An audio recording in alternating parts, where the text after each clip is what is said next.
پاکستانی رسنو د خیوات د خزانه وزارت د سرچینو لقول ویلي چې نړیوال مالیاتي ادارې IMF د نگران حکومت له لوري د بجلی لوړو بیلونو کې ولست د رعایت ورکولو پلان مسترد کړی دی. د ګل پروز بلابل پاکستانی رسنو ویلي چې پاکستان IMF ته ویلی وو چې کو ولست د بجلی لوړو بیلونو کې اسانتیاوي ورکړي شي نو پدې به د 8.5 ارب روپو اثر پریوزي. خو رسنۍ د خزانه وزارت د سرچینو لقول وایي چې IMF د پاکستانی چارواکو کو پلان پس پارختنه رد کړي او ورته ویلي چې په کومه طریقه چې پاکستان ولست رعایت ورکول غواړي په هغه د 15 ارب روپو نه خو زیات کمی رامنځته کیږي. د خزانه وزارت سرچینو ویلي چې IMF د پاکستان نه د 15 ارب روپو د مالی گنجائش پوره کولو پلان خو غوښته دي او اوس په پاکستان IMF ته یو بل داسې پلان ورکوي چې کو د بجلی بیلونو کې ولست پیسې پرې هو دي شنو پاکستان به د بل کملاري نه د 15 ارب روپے راټولوي. د IMF خو د پاکستان د مسترد کولو نه وروسته نگران وزیر اعظم انور الحق کاکړ ویلي چې حکومت یې خصه کوي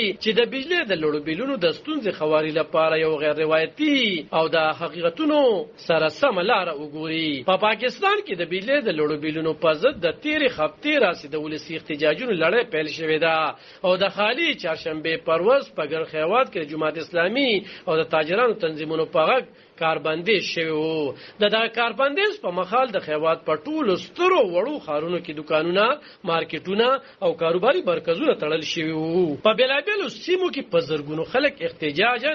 سړکونو ته راوتلي وو او د حکومت په ضد یې شعارونه ورکول. په ټولنیزو رسنو شریک کړل شوي په پلان کې سېنیټر مشتاق احمد ویلي کو چې په کورونو کې د بجلی استعمالونکو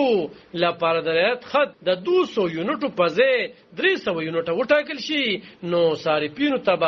د بجلی یو یونټ په 14 روپے تمام شي. هغه وایي چې د 300 یونټو رعایتي خط لامل به د 2 کروڑ او 3 لک صارفینو د بجلی بل زیات راکم شي او په دې رعایت به د کال 360 ارب روپے لګه راځي. نو موږ وایي چې 360 ارب روپے حکومت په دې طریقه وستي شي چې د پوج د 2000 ارب روپو په کلیز بجټ کې د غیر جنگي لګهونو نه باید 100 روپے راجدا کړل شي. د SDP یا پرمختیايي بجټ د 1500 اربونه 100 ارب روپے بیل کړل شي او هم دې 100 ارب روپو د خو ادارونه راغوس کړل شي چې په تاوان کې را روان دي. د سېنیټر مشتاق احمد په خبره کوچري حکومت د لار خپل کړی نو بیا به ورته هیڅ ضرورت نه وي چې IMF ته سوال جاری وکړي. عالم خان شیرپو دلبر نیوز 400 پاکستان.